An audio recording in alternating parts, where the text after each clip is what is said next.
há de vir. Pai, levantamos um altar a Ti, Senhor. Queremos nos assentar aos Teus pés. Queremos fazer por Maria, Senhor. Nos assentar aos Teus pés para receber aquilo que o Senhor tem para nós, Pai. Nos escondemos em Ti, Senhor. Nos escondemos em Ti, Senhor.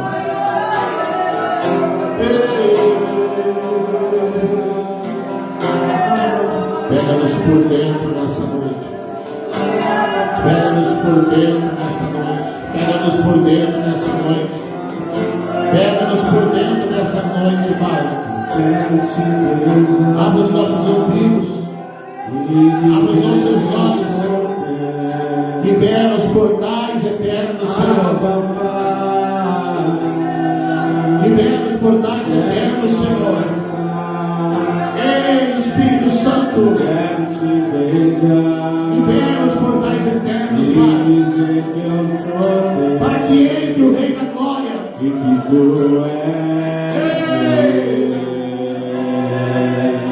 o Rei da Glória entre sobre você. Que o Rei da Glória entre sobre a tua vida.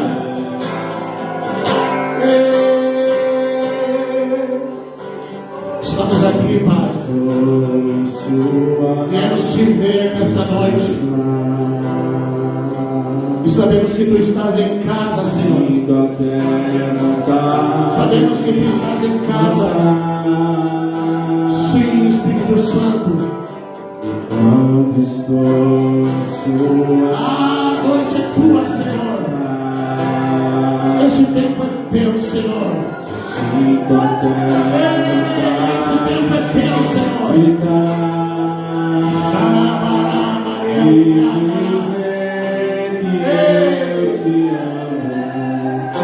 E também te venero, de dizer que eu mais quero estar contigo.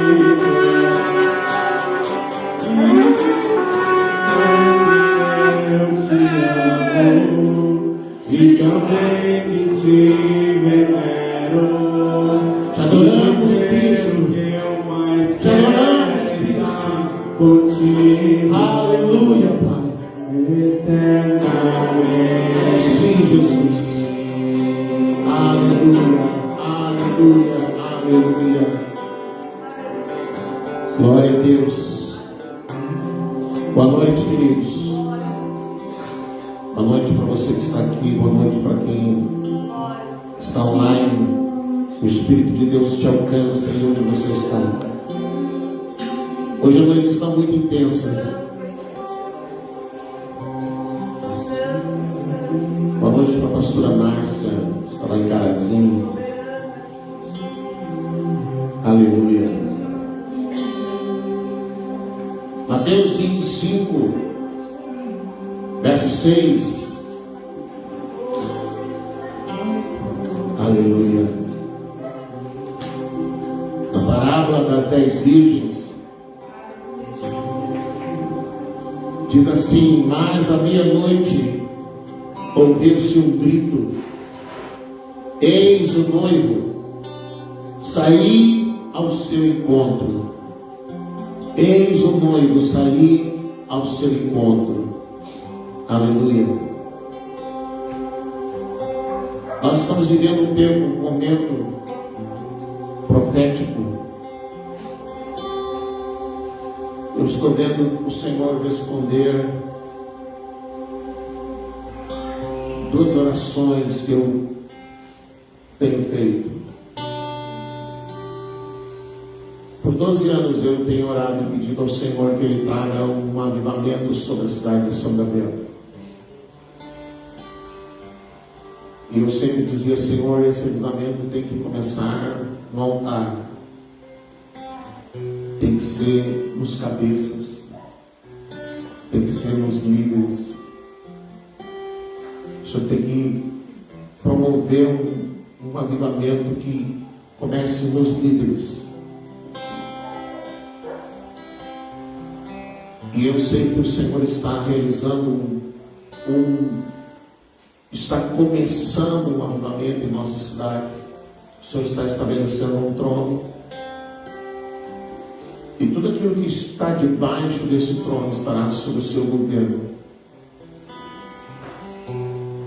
Alguns pastores estão se juntando e estão dispostos aqui em São Gabriel, e estão dispostos a se colocar diante do Senhor.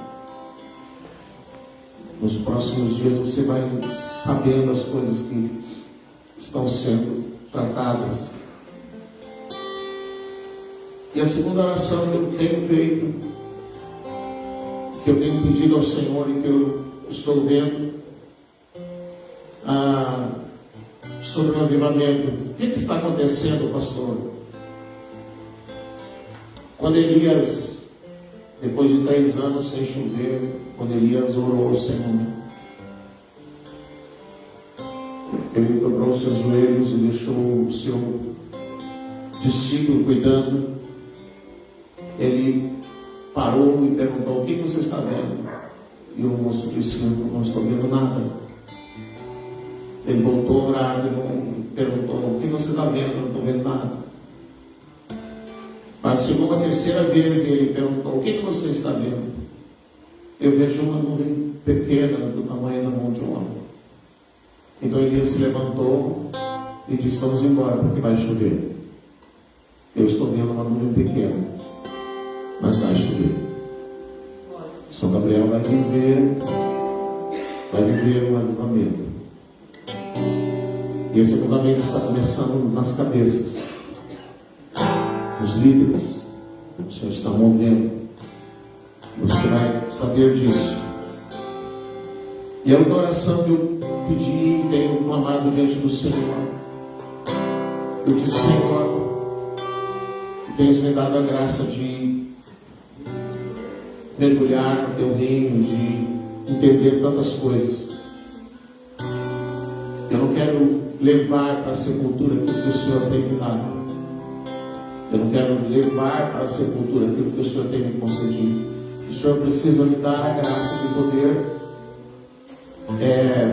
compartilhar com outros. Eu não quero gastar minha vida, Senhor, limpando piscina, fazendo artesanato. Não foi para isso que eu fui chamado. O Senhor tem que fazer alguma coisa. O Senhor tem que realizar alguma coisa. Então, de repente, depois de não sei quantos anos que eu não recebo convite para ministrar, eu recebi um convite. Fui lá ministrar. Quando terminou aquela ministração, tinha lá um pastor, eu queria que eu fosse lá. E eu ainda disse para o Senhor: eu vou onde o Senhor quiser me chamar. Eu não vou recusar nenhum convite, não importa onde for. Aí o pastor veio falar comigo: eu queria que você fosse lá. Isso eu vou. Marcamos o dia, eu vou. Aí depois alguém disse: o pastor fulano quer falar com você. Eu vou, não tem problema. Então estou vendo ao tempo de Deus. Alguém me perguntou: por que o Senhor tirou a barba? Porque isso é uma mudança de ciclo. Deus está promovendo uma mudança de ciclo. Não sei se você percebe isso, mas eu percebo. Às vezes a gente fica correndo mais e não percebe o que o Senhor está fazendo. Não presta atenção no que Deus está fazendo. A gente acha que algumas coisas são normais e não é. Deus está acontecendo nesse momento uma mudança de ciclo. Pelo menos na minha vida, na minha família, é o que está acontecendo. Não sei na sua. E eu sei que um ciclo ele pode levar para uma situação pior do que a anterior. Mas o ciclo também pode levar para uma situação melhor do que a anterior. E glória a Deus que esse ciclo que está entrando é um ciclo onde Deus está promovendo coisas extraordinárias. É um momento muito profético. Muito profético. Você precisa estar atento ao que o Senhor está fazendo. Nessa noite eu quero falar do noivo. O noivo vem. O clamor que se ouviu à meia-noite, quando Jesus conta a parábola das 10 virgens. Eu não vou falar das 10 virgens, eu vou falar do noivo. Sabe, nós precisamos entender, a gente precisa conhecer um pouco sobre a cultura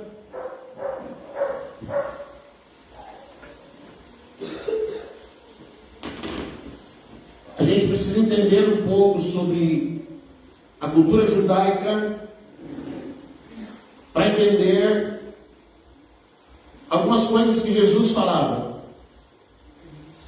algumas coisas que o Senhor Jesus ensinava. Esse aqui. Só tem que dar volume. Glória a Deus.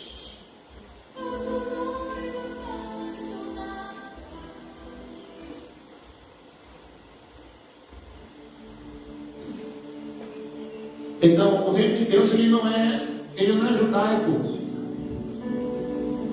O reino de Deus não é judaizante, mas a gente precisa entender um pouco da cultura judaica para a gente entender as coisas que Jesus falava. Amém? A gente precisa entender um pouco, porque senão a gente vai ler e não vai compreender. A gente vai querer ler com a nossa mentalidade brasileira. Já há uma dificuldade de entender o que é o reino, porque nós não temos rei. A gente vive uma quase democracia, vamos dizer, democracia. Então a gente fala de reino, a gente tem dificuldade de entender. Mas o reino de Deus ele não é judaico, porque Jesus não veio trazer a cultura judaica. Mas se você estudar a cultura judaica, você vai entender que Jesus viveu para cumprir tudo o que a lei dizia. Jesus viveu para cumprir item por item o que a palavra de Deus dizia sobre o Messias. E ele veio e cumpriu completamente os rigores da lei para ele ser aquele que seria o nosso Redentor. A palavra diz, ele veio para o seu povo não quis, e um outro povo, uma outra nação, e outras nações o quiseram. Até hoje os judeus esperam pelo Redentor, até hoje eles esperam pelo Messias, até hoje eles esperam por aquele que vai se sentar no trono de Davi, até hoje eles esperam por aquele que vem para estabelecer um governo físico, um governo político, um governo bélico. Mas Jesus veio para estabelecer o reino de Deus. E tantas vezes ele falava de reino, que as pessoas eles perguntavam, os discípulos perguntavam constantemente: qual vai ser o nosso lugar no reino? Qual vai ser a nossa posição no reino? Até que um dia Jesus disse: o meu reino não é deste mundo. O meu reino não é dessa terra. E mesmo depois que ele morreu, mesmo depois que ele ressuscitou, mesmo depois que ele passou 40 dias ensinando somente aos seus discípulos sobre o reino de Deus, quando ele já estava para ser levado aos céus em glória, os discípulos perguntaram: e quando o Senhor vai estabelecer o seu reino? Eles ainda não tinham entendido. E se a gente entender a cultura judaica, nós vamos entender, por exemplo, por que ele é chamado de um Cordeiro de Deus que tira o pecado do mundo. Por que ele é chamado de Cordeiro de Deus? Por que ele dizia: eu sou o pão do céu? Por que ele dizia: eu sou o caminho, a verdade e a vida? Você sabe por que ele dizia: eu sou o caminho, a verdade e a vida? Alguém sabe? Lá no tabernáculo haviam 3 portas: a porta de entrada, a porta do lugar santo e o véu que separava, que era o lugar santíssimo. Cada uma dessas portas, ela era identificada, ela era conhecida. A primeira porta era conhecida como o caminho, a segunda porta era conhecida como a verdade, e a terceira como a vida. Então, quando a palavra de Deus diz que o Senhor, Cristo, a palavra, a verdade, está tabernaculou entre nós. Jesus está dizendo: eu sou o tabernáculo. Ninguém vem ao Pai se não for por mim. Então, se nós não entendermos a cultura judaica, a gente tem dificuldade de entender o reino de Deus. Quando Jesus diz: eu sou o pão, Jesus disse assim: ó, os vossos pais comeram o maná lá no deserto. Eu sou o pão que desceu do céu. Então, se nós não entendermos, se nós não compreendermos a cultura judaica, a gente tem dificuldade de entender a palavra de Deus. A gente tem dificuldade de entender por que Jesus veio e ensinou que ele era maior do que o sábado. Por que Jesus disse: eu sou maior do que o sábado? Eis aqui aquele que é maior do que o sábado. Por que ele veio e disse: está aqui aquele que é maior do que o templo? Porque a gente precisa entender. Agora, nessa parábola ele fala do casamento. E se a gente entender esse casamento, nós vamos entender que na verdade a igreja não é uma noiva. Não na nossa cultura. A coisa importante que a gente precisa entender: nós estamos vivendo um tempo onde o casamento não é valorizado, onde ninguém quer casar, onde ninguém quer assumir um compromisso de casamento. E o casamento ele é tão importante que quando Deus quis falar de Jesus e a igreja, ele usou o casamento. Quando Jesus quis falar sobre o relacionamento de Cristo com a igreja, ele usou o casamento. E quando Jesus quis falar da sua volta, ele conta a parábola das 10 virgens que foram para um casamento. Então, nós, da nossa cultura, quando alguém está namorando, quando alguém faz um noivado, na nossa cultura, o noivado não tem significado quase nenhum. A nossa cabeça brasileira, para nós, o casamento não tem tanta importância. Então, muitas pessoas não se importam de casar. E eu até nem sei qual é o medo que tem de casar, porque já vivem junto mesmo. Qual é o problema de casar? De assumir um compromisso, de oficializar o relacionamento. Então, Jesus conta a história do noivo. Uma parábola de um noivo que vem para se encontrar com a sua noiva. Mas na cultura judaica, no tempo de Jesus e até hoje, quando era realizado o noivado era algo tão importante quanto o casamento. No momento em que era realizado o noivado, eles já eram tratados como se fosse esposo e esposa. Embora não houvesse intimidade, e essa intimidade só aconteceria depois de oficializada aquela união numa cerimônia de casamento. Então o noivado acontecia e eles já eram tratados como esposo e esposa. Então quando Jesus fala da noiva, quando Jesus fala da igreja, Jesus não vem buscar uma noiva, ele vem buscar a esposa, ele vem oficializar essa união. Você consegue entender? Ele vem oficializar essa união. Porque lá naquela cultura, o noivado e o casamento eram extremamente importantes.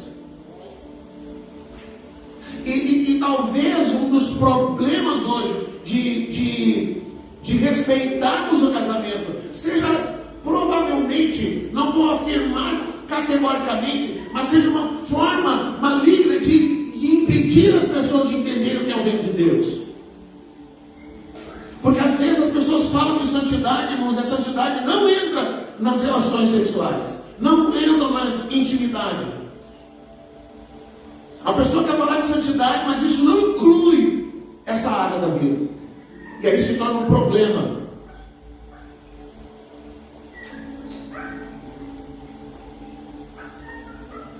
Então, antes do casamento, era estabelecido um dote. O noivo vinha na casa dos pais da noiva e era estabelecido um valor. Era estabelecido um valor que ele daria porque ele iria casar com aquela jovem E lá nos tempos de Jesus eles casavam bem jovens mesmo. Esses filmes que você vê, as coisas que você vê de Maria, uma mulher, já uma mulher de 20 e poucos anos, isso não é bíblico não, eram bem jovens mesmo, 13, 14 anos. Então é realizado era acertado um dote, onde o noivo pagava um valor, ou ele entregava propriedades, como uma indenização para a família, porque ela perderia a mão de obra dessa moça, e aquele valor também serviria como uma segurança, se por acaso o noivo morresse, ou se por acaso acontecesse um divórcio, aquilo dava um suporte financeiro, uma segurança para a família. E uma vez que era estabelecido esse dote, e ele pagava o dote, então se realizava o noivado. E esse noivado durava entre 1 a 2 anos. Mas não é porque eles eram tratados como esposo e esposa que eles já iriam viver juntos, como a gente costuma ver. Não, eles iam esperar. A moça ia guardar a sua pureza e o rapaz ia guardar a sua pureza até o casamento. Então, quem é que pagou o preço pela igreja? Jesus. Jesus pagou um alto preço. Jesus pagou o dote. E aí o noivo ia preparar um lugar, ele ia preparar uma casa, ele ia preparar um lugar onde eles iam morar. E o que Jesus fala?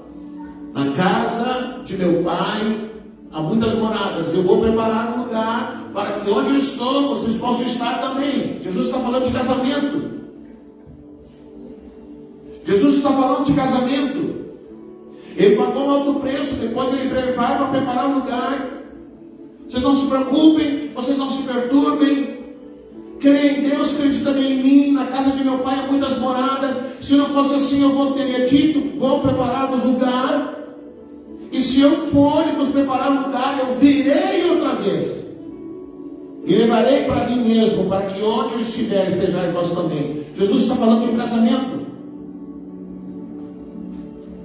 Então ele deixa aqui a sua noiva, no sentido de um casamento contratado, mas é a esposa. Amém? Não sei se você consegue entender. É difícil entender.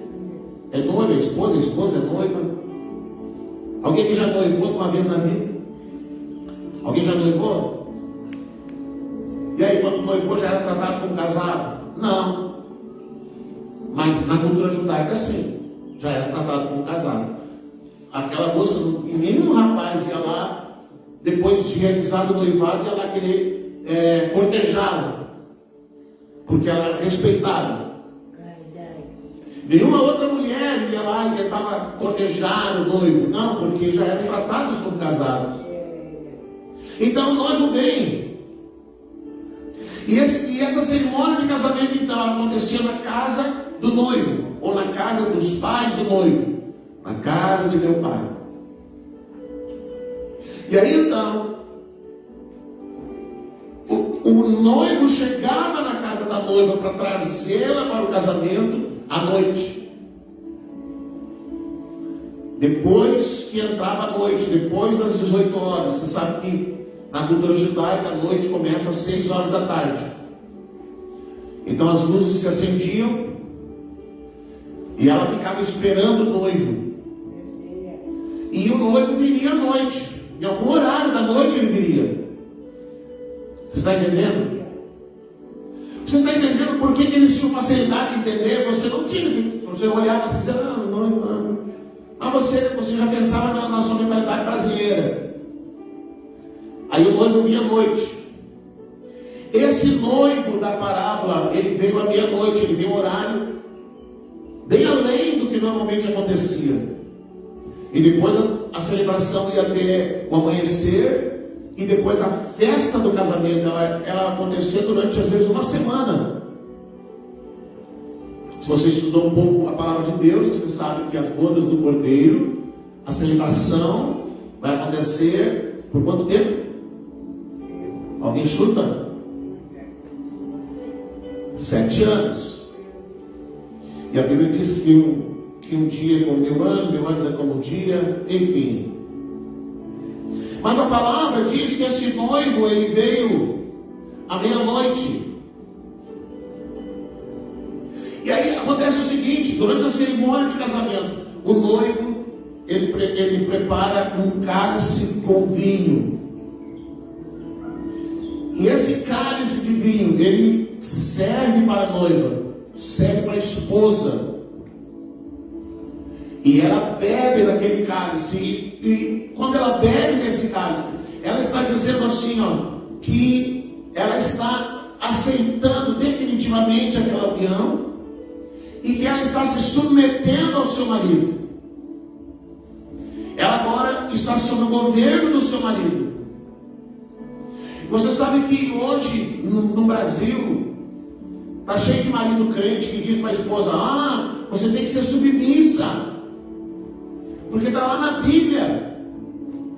Então, se o marido crente quer exigir da esposa submissão, porque ele é crente, porque ela é crente, está escrito na Bíblia, então ele, como marido, também tem que ser um marido bíblico, não egoísta, não um abusador, não um agressivo, não um religioso que usa a Bíblia para ofender, machucar, para se impor sobre os outros. Se você é marido crente, você quer usar a Bíblia para exigir que a esposa seja submissa, seja você um marido bíblico também, que ama a esposa mais do que a si mesmo. Porque a palavra diz assim, que o marido tem que amar a sua esposa como Cristo amou a igreja e se entregou por ela. Se você não é um homem que se entrega pela sua esposa, não exija que ela se submeta a você. Se você não é um homem bíblico, não exija submissão da sua esposa. Agora, se você for um homem bíblico, se você é um homem que ama a sua esposa mais do que a si mesmo, que se entrega por ela, se você é um homem que, de acordo com Efésios, que é o modelo de marido, então você pode orar a Deus: Senhor, eu queria que a minha esposa fosse essa mulher aqui, submissa. Quando Pedro fala sobre converter relacionamentos, ele diz: ganhe sem dizer nada. Então, se você usa a palavra de Deus para dizer eu sou marido bíblico, e você chega para a esposa e fica exigindo alguma coisa dela, você já está errado. Porque você tem que fazer isso, tem que acontecer sem nenhuma palavra. Então, quando ela toma daquele cálice, ela está dizendo para o marido: sim, eu aceito. Eu estou abraçando esse casamento, eu estou me sujeitando a ti como meu marido. É o que Jesus fez quando ele pega a ceia, ele diz: isto é o meu sangue que é dado por vós. E aquele que bebe, que come da minha carne, que bebe do meu sangue, esse tem parte comigo. Então, quando Jesus fala essas coisas, querido, e que para nós parece só um monte de informações, ele está sendo criteriosamente bíblico, e que nós temos dificuldade de entender. Agora, o que é interessante em tudo isso é que depois então da cerimônia, eles celebram então por 7 dias ou mais, dependendo das condições financeiras. Eles celebram, eles festejam, eles comemoram. Há uma grande festa. A palavra de Deus fala das bodas do Cordeiro. Jesus conta a palavra de alguém que estava nas bodas do Cordeiro e não era um convidado, não estava devidamente preparado, e que ele é convidado a se retirar da festa. Mas o que chama a atenção nessa parábola é que diz que quando chega a meia-noite, e a notícia se espalha: o noivo chegou, vamos de encontro ao noivo, vamos nos encontrar com ele. Diz que as virgens, elas começaram a pegar as suas lâmpadas, era de noite, estava escuro, precisava iluminar.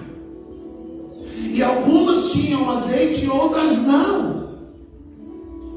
E você sabe que quando a palavra de Deus fala de lâmpadas que se acenderam, e a gente canta aqui: as minhas lâmpadas já estão acesas.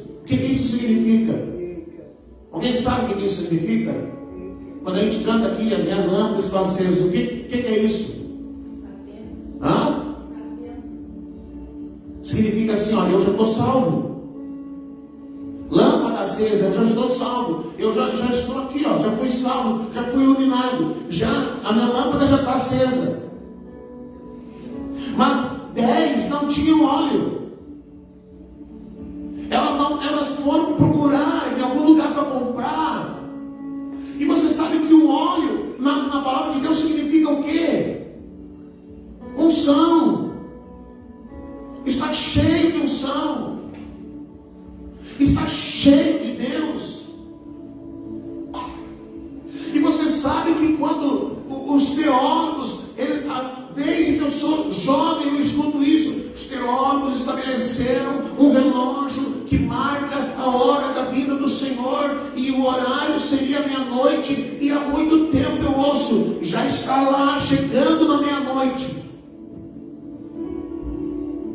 E a pergunta que a gente precisa responder: eu tenho óleo na minha lâmpada? A minha lâmpada tem óleo? A minha lâmpada está pronta para a chegada do noivo?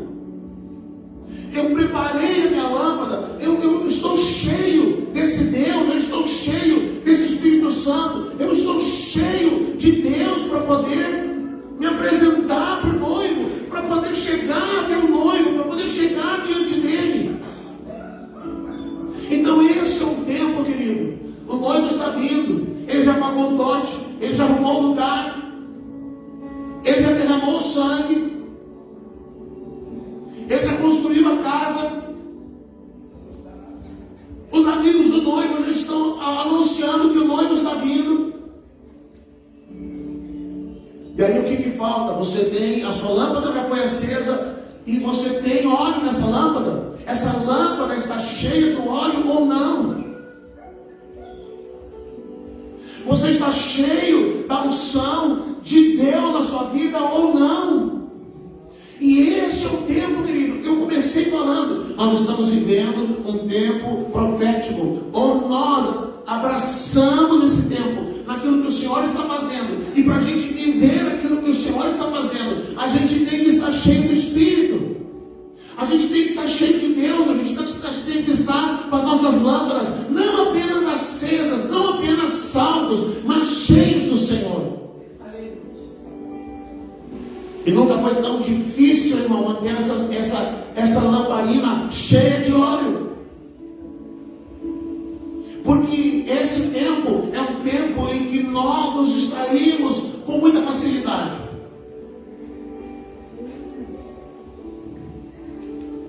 Então por isso eu disse ao Senhor: Senhor, eu não vou ficar gastando minha vida limpando piscina, fazendo outras coisas, enquanto eu posso gastar minha vida estabelecendo o teu reino, trabalhando pelo teu reino. Se o Senhor quiser me levar para algum lugar, se o Senhor quiser me levar em algum lugar onde eu possa ministrar, o Senhor me leva, e para onde o Senhor quiser eu vou. Eu abro mão, Senhor.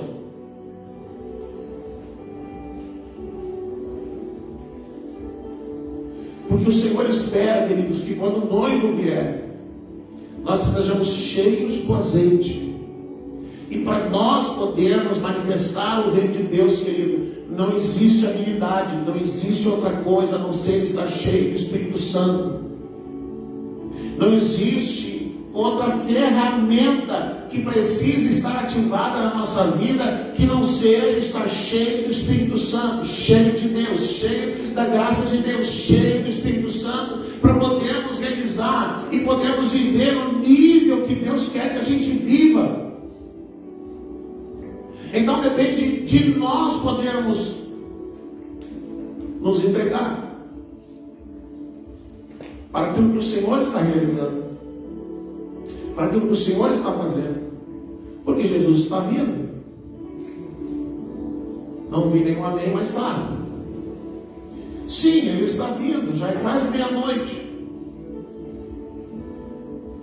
E nós temos que estar com a nossa lâmpada acesa, cheia de óleo. O noivo pagou o dote. o noivo, a noiva preparou a sua vestimenta. Nós cantamos isso aqui. As minhas vestes estão brancas. Os atos de justiça, a pureza, a santidade. O respeito ao noivo. O noivo já foi, já preparou o lugar, a noiva já está se adornando, a noiva já está preparada para receber o noivo.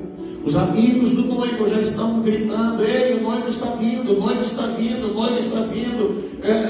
Maranata, vem, Senhor Jesus. Mas você tem que ter as suas lâmpadas cheias de Deus, cheias do Senhor. Amém? Vamos orar? Para você ter tempo hoje de se derramar diante do Senhor e de abrir o teu coração e deixar que o Espírito de Deus se mova sobre a sua vida. O noivo está vindo. Sim, o noivo está vindo. E você, como é que está? Tem óleo aí? Ou você está como as nessas? Você está dormindo? Você pegou no sono? Você se cansou de esperar o noivo?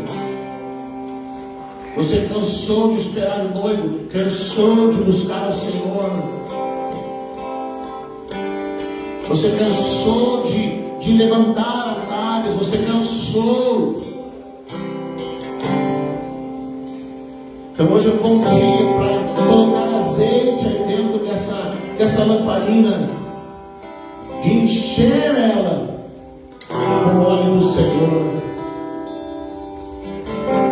Feche os seus olhos, querido. Você pode adorar o Senhor. Ninguém precisa dizer para você o que você tem que fazer. Ninguém precisa dizer para você como é que você tem que orar, como é que você tem que buscar. Ninguém precisa dizer para você como é que você faz para encher de azeite aí essa lamparina. Ninguém precisa dizer para você o que você tem que fazer para encher do Espírito. Vamos, querido, você precisa se derramar diante dele. Você precisa romper, querido. Você precisa romper com tantas coisas que estão aí na tua mente, que estão aí nos teus pensamentos, tantas barreiras que se estabeleceram, tantas barreiras que se estabeleceram no teu coração. Você precisa romper, querido. Você precisa romper. Vamos.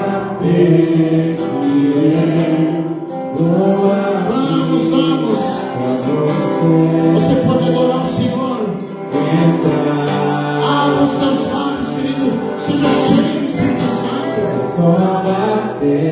O apóstolo Paulo diz: cheios do Espírito. Oh, Senhor.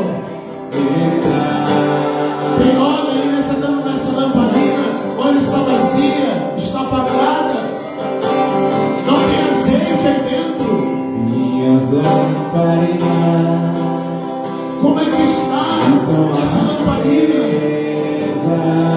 Já está chegando a meia-noite, o noivo está vindo.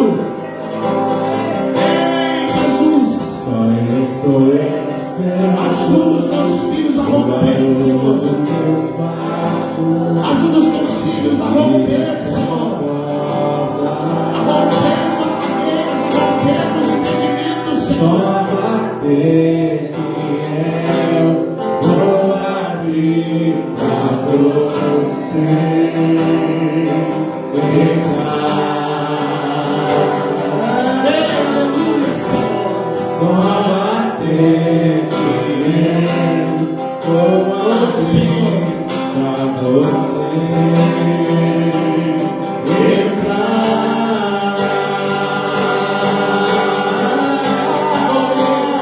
eu já coloquei as minhas vestes brancas, estou só te esperando. Vamos, Senhor,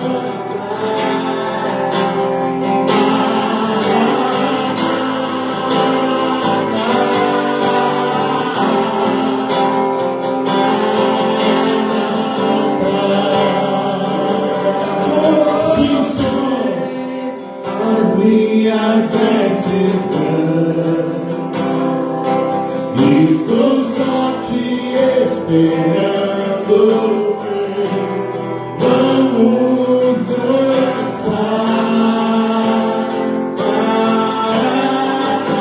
Sim, Senhor. Enche de azeite, Pai. Enche do azeite. Enche do teu óleo. Enche do óleo do Espírito, Senhor. Nos olhos eu não imaginava que era lindo assim, que era lindo assim. Meu noivo esperado, eu abro a minha casa, pode morar aqui, pode morar aqui. Tem fogo nos olhos, eu não imaginava que era lindo assim, que era lindo assim. Meu noivo esperado, eu abro a minha casa, pode morar aqui. Sim, Senhor. Ah, Pai. Nós te louvamos por poder viver esse tempo, Senhor. Por poder viver aquilo que o Senhor está realizando, Pai. Por podermos fazer parte daquilo que o Senhor está realizando nessa cidade e em nossas vidas, Senhor. Ajuda-nos a manter as nossas lâmpadas cheias do teu óleo. Ajuda-nos a manter as nossas lâmpadas cheias do teu azeite, Senhor. Ajuda-nos a manter as nossas lâmpadas acesas. Ajuda-nos a romper, Senhor, com as barreiras que nos impedem de encher as nossas lâmpadas. Ajuda-nos a romper com os impedimentos que estão se colocando em nosso caminho. Que possamos encher as nossas lâmpadas, Senhor. Encher as nossas lâmpadas, Pai.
Nós exaltamos, Cordeiro Santo de Deus.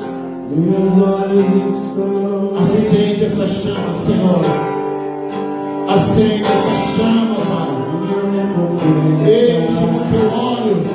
Enche com teu óleo, Senhor. Contigo eu quero habitar. Sim, Jesus. Sim, Senhor. Eu chamo a viver sempre igual a mim. É o maior amor. Te adoramos, Jesus, te bendizemos. Pelas madrugadas, sim, Senhor. a minha alma canta Yeshua. Saudade, sim, Senhor.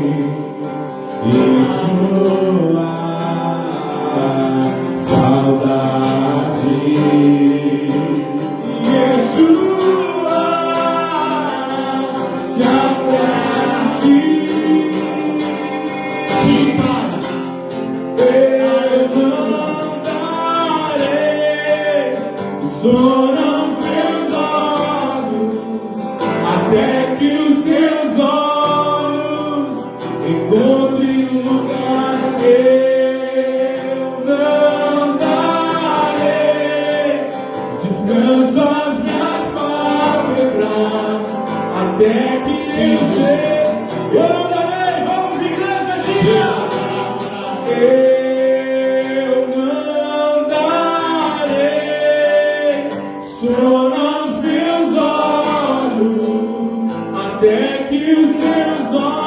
Sim, Pai.